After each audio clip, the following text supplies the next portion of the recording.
नमस्कार दोस्तों, आप सभी का मेरे चैनल पर एक बार फिर से स्वागत है।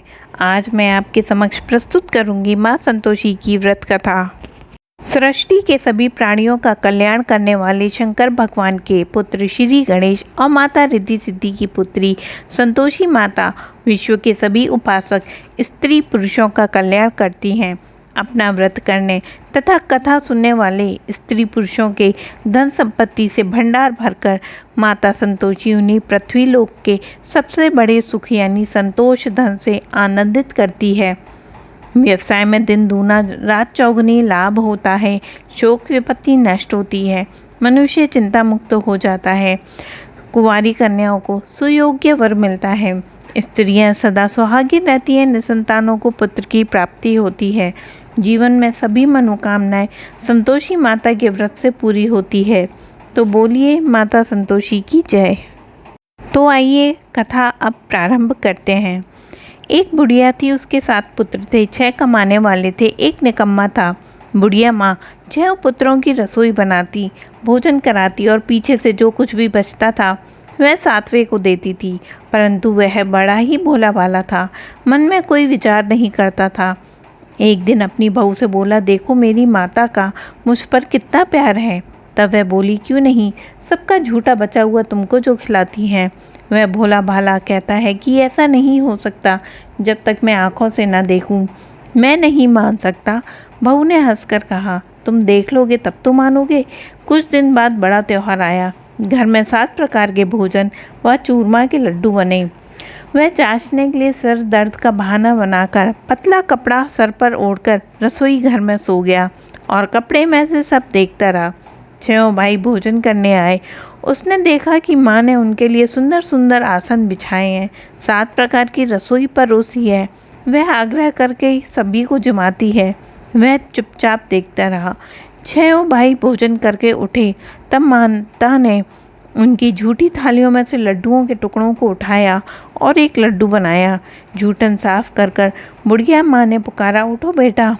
सारे भाई भोजन कर गए, अब तू ही बाकी है, उठना, कब खाएगा। वह कहने लगा, माँ मुझे भोजन नहीं करना, मैं परदेश जा रहा हूँ। माता ने कहा, कल जाता है तो आज ही जा। वह बोला, हाँ हाँ आज ही जा रहा हूँ। यह कहकर वह घर से ही निकल गया। चलते समय बहू की याद आई। वह गौशाला में उपले थाप रही थी और वहीं जाकर उससे बोलता है, हम जावे परदेश को आवेंगे कुछ काल, तुम रहियो संतोष से धर्म अपनो पाल। वह बोली, जाओ पिया आनंद से, हमरऊ सोच हटाए, राम भरोसे हम रहें, ईश्वर तुम्हें सहाय। देवो निशानी अपनी देख थरू में धीर, सुधी हमारी मति बिसरइयो रखियो मन गंभीर। वह बोला, मेरे पास तो कुछ नहीं है, यह अंगूठी है सो ले ले और अपनी कुछ निशानी मुझे दे दे। वह बोली, मेरे पास है ही क्या, ये गोबर भरा हाथ। यह कहकर उसने पीठ में गोबर का हाथ की थाप मार दी और वह वहाँ से चल दिया। चलते चलते दूर देश में पहुँचा। वहाँ पर साहूकार की दुकान थी। वहाँ जाकर कहने लगा, भाई मुझ पर नौकरी पर रख लो। साहूकार को एक नौकर की ज़रूरत थी। वह बोला, रह जा। लड़के ने पूछा, तनख्वाह क्या दोगे। साहूकार ने कहा, काम देखकर दाम मिलेंगे। साहूकार की नौकरी उसको मिल गई। वह सवेरे 7 बजे से रात तक काम करने लगा। कुछ दिनों में दुकान का सारा कारोबार, लेन देन, हिसाब किताब, ग्राहकों को माल बेचना, सारे काम वह करने लगा। साहूकार के 7-8 नौकर और भी थे। वह सब चक्कर खाने लगे, यह तो बहुत होशियार बन गया। और सेठ ने भी काम देखा और 3 महीने में उसे आधे मुनाफे का साझीदार बना लिया। वह 12 वर्ष में ही एक नामी सेठ बन गया और मालिक सारा कारोबार उस पर छोड़कर बाहर चला गया। अब बहू पर क्या पीती सो सुनो। सास ससुर उसे दुख देने लगे। सारी गृहस्थी का काम करा के उसे लकड़ियाँ लेने के लिए जंगल में भेजते थे। इसी बीच घर की रोटियों के आटे से जो भूसी निकलती थी उसकी रोटी बनाकर रख दी जाती थी और फूटे नारियल के खोपरे में पानी। बेचारी के इस तरह दिन बीतते रहे। एक दिन वह लकड़ी लेने जंगल जा रही थी। रास्ते में बहुत सारी स्त्रियां संतोषी माता का व्रत करती दिखाई दी। वह वहाँ खड़ी होकर कथा सुनकर बोली, बहनों यह तुम किस देवता का व्रत करती हो। इनके व्रत करने से क्या फल मिलता है? इस व्रत करने की क्या विधि है? यदि तुम मुझे अपने व्रत की विधि का विधान मुझे समझा कर कहोगी तो मैं तुम्हारा बहुत एहसान मानूंगी। तब उनमें से एक स्त्री बोली, सुनो, यह संतोषी माता का व्रत है।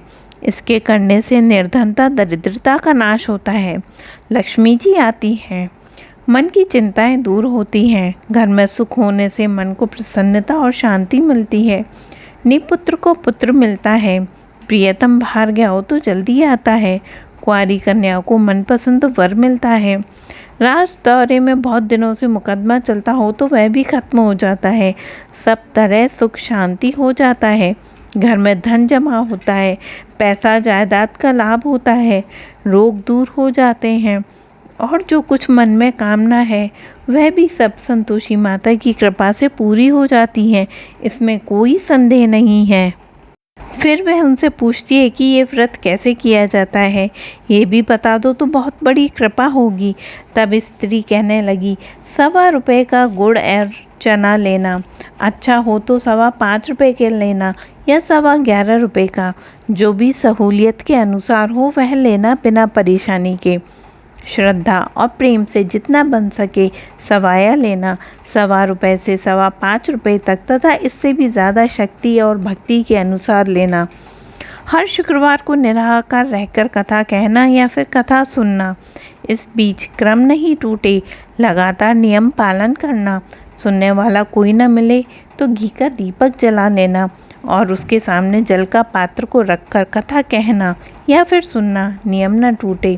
जब तक कार्य सिद्ध ना हो और नियम पालन करना, कार्य सिद्ध हो जाने पर ही व्रत का उद्यापन करना। माता जी 3 मास में फल अवश्य पूरा करती हैं। यदि किसी के खोटे ग्रह हो तो माता तब भी 1 वर्ष में अवश्य कार्य सिद्ध करती हैं। कार्य के सिद्ध हो जाने पर ही उद्यापन करना चाहिए, बीच में नहीं। उद्यापन में आटे से पूड़ी बनाना और इसी परिमाण से खीर एवं चने का साग बनाना, 8 लड़कों को भोजन कराना, जहाँ तक मिले देवर जेठ भाई बंधु कुटुंब के लड़के के लेना, ना मिले तो रिश्तेदारों एवं पड़ोसियों के लड़कों को बुलाना, भोजन कराना, यथाशक्ति दक्षिणा देना, माता का नियम पूरा कराना। उस दिन याद रहे घर में कोई खटाई ना खाए। यह सुनकर बुढ़िया के लड़के की बहू चल दी, रास्ते में लकड़ी के बोझ को बेच दिया। उन पैसों से गुड़ एवं चना लेकर माता के व्रत की तैयारी करने के लिए आगे चली। सामने मंदिर देखकर पूछने लगी, यह मंदिर किसका है? सब कहने लगे, संतोषी माता का मंदिर है। यह सुन माता के मंदिर में जाकर माता के चरणों में लौटने लगी और दीन होकर विनती करने लगी, माँ मैं निपट मूर्ख हूँ, व्रत के नियम कुछ नहीं जानती, मैं बहुत दुखी हूँ। हे माता जगत जननी, मेरा दुख दूर कर, मैं तेरी शरण में आई हूँ। तब माता को दया आ गई। एक शुक्रवार बीता कि दूसरे शुक्रवार को ही इसके पति का पत्र आया और तीसरे शुक्रवार को उसका भेजा हुआ पैसा भी आ पहुँचा। यह सब देखकर जेठ और जेठानी मुँह से कोड़ने लगे। इतने दिनों में पैसा आया, इसमें क्या बड़ाई है? लड़के ताना देने लगे। काकी के पास अब पत्र आने लगे, रुपया आने लगा। अब तो काकी की खातिर बढ़ेगी, अब तो काकी बुलाने से भी नहीं बोलेगी। बेचारी सरलता से कहती है, भैया पत्र आता है, रुपया आवे तो ये सब हमारे लिए अच्छा है। ऐसा कहकर आंखों में आंसू भरकर संतोषी माता के मंदिर में आ गई और मातेश्वरी के चरणों में गिरकर रोने लगी। माँ मैंने तुमसे पैसा नहीं मांगा, मुझे पैसे से क्या काम है, मुझे तो अपने सुहाग से काम है, मैं तो अपने स्वामी के दर्शन और सेवा मांगती हूँ। तब माता ने प्रसन्न होकर कहा, जा बेटी तेरा स्वामी आएगा। यह सुनकर वह खुशी से बावली होकर घर में काम करने लगी। तब संतोषी माँ ने सोचा, मैंने इस भोली पुत्री से कह तो दिया तेरा पति आएगा, लेकिन वह आएगा कहाँ से? वह तो इसे सपने में भी याद नहीं करता, उसे याद दिलाने तो मुझे जाना पड़ेगा। और इस तरह से माता बुढ़िया के बेटे के पास स्वप्न में प्रकट होकर कहती है, साहूकार के बेटे सोता है या जागता है? तब वह बोला, माता सोता भी नहीं हूँ और जागता भी नहीं हूँ, बीच में ही हूँ, कहो क्या आज्ञा है। तब माता कहने लगी, तेरा घर बार कुछ है या नहीं? वह बोला, मेरा सब कुछ है माता, माँ बाप भाई बहन बहू, क्या कमी है। माँ बोली, भोले पुत्र, तेरी स्त्री घोर कष्ट उठा रही है, माँ बाप उसे दुख दे रहे हैं, वह तेरे लिए तरस रही है, तू उसकी सुधि ले। वह बोला, हाँ माता, यह तो मुझे मालूम है, पर मैं जाऊँ तो जाऊँ कैसे। परदेश की बात है, लेन देन का कोई हिसाब नहीं, कोई जाने का रास्ता नज़र नहीं आता, कैसे चला जाऊँ। माँ कहती हैं, मेरी बात मान, सुबह नहा धोकर संतोषी माता का नाम लेना, घी का दीपक जलाना और दंडवत कर दुकान पर जा बैठना। देखते देखते तेरा लेन देन सब चुक जाएगा, सारा माल बिक जाएगा और सांझ होते होते धन का ढेर लग जाएगा। वह सवेरे बहुत जल्दी उठकर स्नान करके माँ संतोषी जी का नाम लेकर घी का दीपक जलाकर दुकान पर जा बैठा। थोड़ी देर में वह क्या देखता है कि देने वाले रुपया लाए, लेने वाले हिसाब लेने लगे। कोठे में भरे सामानों के खरीदार नगद दाम में सौदा करने लगे और शाम तक धन का ढेर लग गया। माता का चमत्कार देख और प्रसन्न होकर माता का नाम लेने लगा। घर ले जाने के लिए उसने गहने कपड़े खरीदने लगा और वहाँ के काम से निपट कर वह घर के लिए रवाना हुआ। दूसरी तरफ बहू बेचारी जंगल में लकड़ी लेने जाती है। लौटते वक्त माँ के मंदिर पर विश्राम करती है। वह तो उसका रोजाना रुकने का स्थान था। दूर से धूल उड़ती हुई देख वह माता से पूछती है, हे माता, ये धूल कैसी उड़ रही है। माँ कहती है, हे पुत्री, तेरा पति आ रहा है, अब तू ऐसा कर, लकड़ियों के 3 बोझ बना ले, एक नदी के किनारे रख दे, दूसरा मेरे मंदिर पर और तीसरा अपने सर पर। तेरे पति को लकड़ियों का गट्ठर देखकर मोह पैदा होगा, वह वहाँ रुकेगा, नाश्ता पानी बनाकर खाना खाकर माँ से मिलने जाएगा।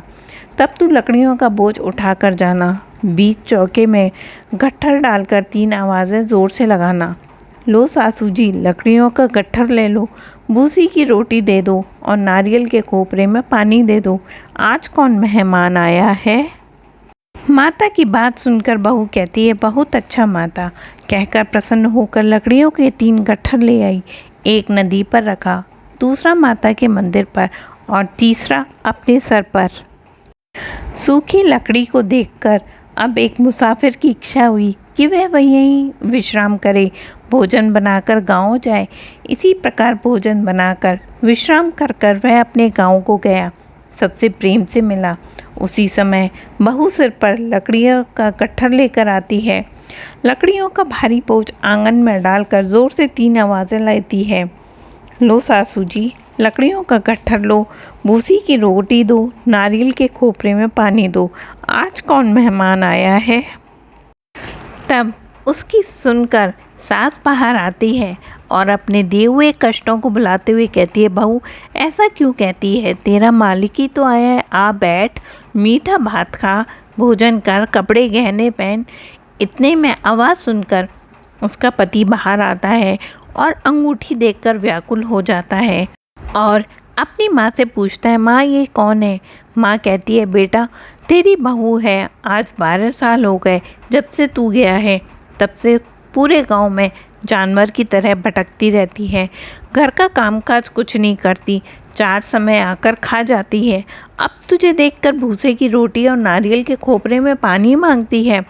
वह लज्जित होकर बोलता है, ठीक है माँ, मैंने इसे भी देखा है और तुम्हें भी देखा है, अब मुझे दूसरे घर की ताली दे दो, मैं वहीं रहूँगा। तब माँ बोलती है, ठीक है बेटा, जैसी तेरी मर्जी, कहकर चाबियों का गुच्छा उसने वहीं पटक दिया।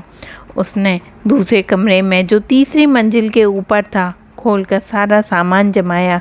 एक ही दिन में वहाँ राजा के महल जैसे ठाट बाट बन गया। अब क्या था, वे दोनों पति पत्नी सुखपूर्वक रहने लगे। और इतने में अगला शुक्रवार आया। बहू ने अपने पति से कहा कि मुझे माता जी का उद्यापन करना है। पति बोलता है, बहुत अच्छा है, खुशी से करो। वह तुरंत ही उद्यापन की तैयारी करने लगी। जेठ के लड़कों को भोजन के लिए कहने आई। उसने मंजूर किया, लेकिन पीछे से जेठानी ने अपने बच्चों को सिखा दिया, देखो रे, भोजन के समय सभी लोग खटाई मांगना, जिससे उसका उद्यापन पूरा नहीं होगा। लड़के खाना खाने आए और खीर पेट भर कर खाई, परंतु याद आते ही कहने लगे, हमें कुछ खटाई दो, खीर खाना हमें नहीं भाता। देखकर अरुचि होती है। बहू कहने लगी, खटाई किसी को नहीं दी जाएगी, यह संतोषी माता का प्रसाद है। लड़के तुरंत उठकर खड़े हो गए, बोले पैसे लाकर दो। भोली बहू कुछ नहीं जानती थी, सो उन्हें पैसे दे देती है। लड़के उसी समय जाकर इमली खाने लगे। यह देखकर बहू पर संतोषी माता ने कोप किया। राजा के दूत उसके पति को पकड़कर ले गए। जेठ जिठानी ने मन माने खोटे वचन सुनाए और कहने लगी, लूट लूट कर धन इकट्ठा किया था, अब जो राजा के दूत पकड़ कर ले गए, अब सब मालूम पड़ेगा जब जेल की हवा खाएगा। बहू से ये कड़वे वचन सहन नहीं हुए। वह रोती रोती माता के मंदिर में गई। हे माता, ये तुमने क्या किया? हंसाकर अब क्यों रुलाने लगी? माता बोली, पुत्री, तूने उद्यापन करके मेरा व्रत भंग किया, इतनी जल्दी सब बातें भुलाती। वह कहने लगी, माता, भूली तो नहीं हूँ, न ही कुछ अपराध किया है। मुझे तो लड़कों ने भूल में डाल दिया, मैंने भूल से उन्हें पैसे दे दिए, मुझे क्षमा कर दो माँ। तब माँ बोली, ऐसी भी कहीं भूल होती है? वह बोली, माँ, मुझे माफ़ कर दो, मैं फिर से तुम्हारा उद्यापन करूँगी। माँ बोलती है, अब भूल मत करना। वह कहती है, अब नहीं होगी।